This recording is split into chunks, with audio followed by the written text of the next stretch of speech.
हुई है। Chief election commissioner ने ऐसे में बरहमी का इजहार किया है क्योंकि तहरीक इंसाफ की जानिब से मजीद वक्त मांगा गया है। कहा यह गया है कि 2 साल से एक जेर इल्तवा है और क्या आप खेल खेल रहे हैं जो अब मजीद वक्त मांग रहे हैं।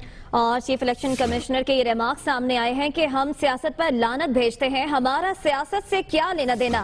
पार्टी फंडिंग से मुतालिक केस की समाअत हुई और पीटीआई के मजीद वक्त मांगने पर चीफ इलेक्शन कमिश्नर बरहम हो गए। इसी पर मजीद तफसीलात जानेंगे। हमारे साथ मौजूद हैं दुनिया न्यूज के नुमाइंदे कमरुल मुनव्वर। कमरुल मुनव्वर, बताइएगा चीफ इलेक्शन कमिश्नर का मजीद क्या कहना है।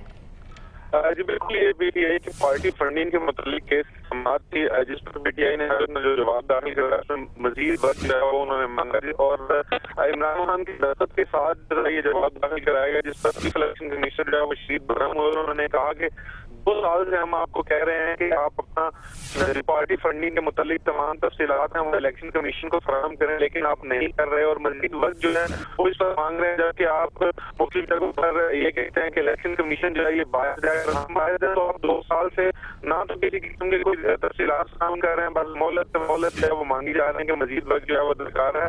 इस वजह से हम केस की समाअत कर रहे हैं और हमें भी इसमें ताखीर का सामना करना पड़ा। तो आप जैसे इसकी जो है पार्टी फंडिंग से मुतालिक तफसीलात फराहम करेंगे तो हम इसका फैसला सुना सकते हैं। ठीक है, शुक्रिया कमरुल मुनव्वर। और अब एंटरटेनमेंट की दुनिया।